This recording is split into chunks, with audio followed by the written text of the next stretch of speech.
राधे राधे दोस्तों, आप सभी का मेरे चैनल पर स्वागत है। आज मैं आप सबको माघ गुप्त नवरात्रि के 5वें दिन माता छिन्नमस्तिका की कथा सुनाने जा रही हूँ। कृपया करके इस पावन कथा को पूरा जरूर सुनें और इसे बीच में ना छोड़ें। माघ मास में आने वाली गुप्त नवरात्रि के 5वें दिन माता छिन्नमस्ता की पूजा अर्चना की जाती है। देवी छिन्नमस्ता को माता चिंतपूर्णी का स्वरूप माना गया है। शिव पुराण और मार्कंडे पुराण में इस बात का जिक्र मिलता है कि देवी छिन्नमस्ता राक्षसों का संहार कर देवताओं को उनसे मुक्त कराया था। यह भी माना जाता है कि देवी छिन्नमस्ता की पूजा करने से मनुष्य को समाज में सम्मान और प्रतिष्ठा प्राप्त होती है और साथ ही सुख और समृद्धि का वरदान मिलता है। पूर्वी भारत जैसे पश्चिम बंगाल, झारखंड, उत्तर प्रदेश और नेपाल में इनकी विशेष रूप से पूजा की जाती है। छिन्नमस्ता 10 महाविद्याओं में से एक मानी जाती है। माता छिन्नमस्तिका को ही प्रचंड चंडिका भी कहा जाता है। हिंदू धर्म के सभी देवी देवताओं में सबसे अलग देवी छिन्नमस्ता का स्वरूप है। माना जाता है कि माता छिन्नमस्तिका के इस स्वरूप की पूजा करने से हर प्रकार के कष्टों से छुटकारा मिल जाता है और व्यक्ति अपार सफलता प्राप्त करता है। तो आइए सुनते हैं माता छिन्नमस्तिका की पौराणिक कथा। शास्त्रों के अनुसार माना जाता है कि एक बार माँ पार्वती भ्रमण करने के लिए अपनी 2 सहचरियाँ जया और विजया के साथ निकली। भ्रमण करते हुए रास्ते में उन्होंने मंदाकिनी नदी में स्नान करने की इच्छा प्रकट की और अपनी दोनों सहचरियों से भी कहा कि वह भी साथ में ही स्नान कर लें।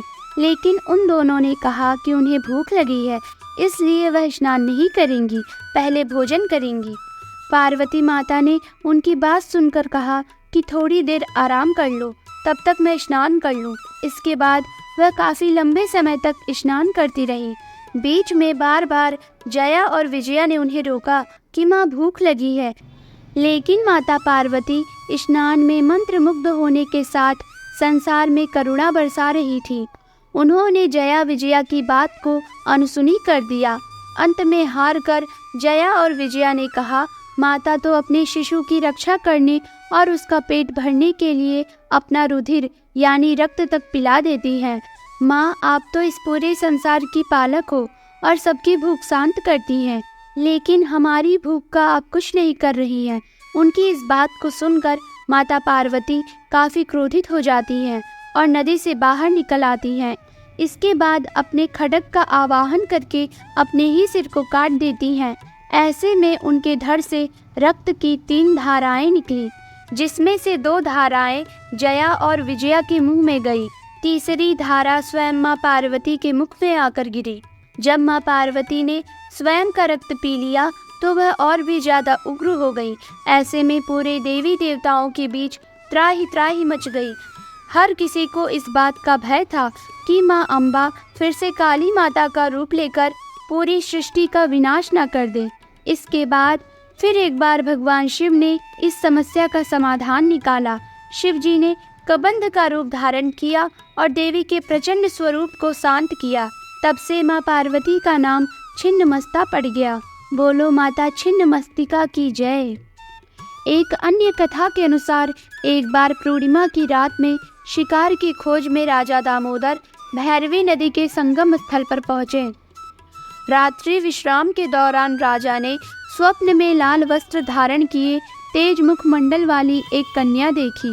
उस कन्या ने राजा से कहा, हे राजन, इस आयु में संतान न होने से तेरा जीवन सूना लग रहा है। मेरी आज्ञा मानोगे तो रानी की गोद भर जाएगी।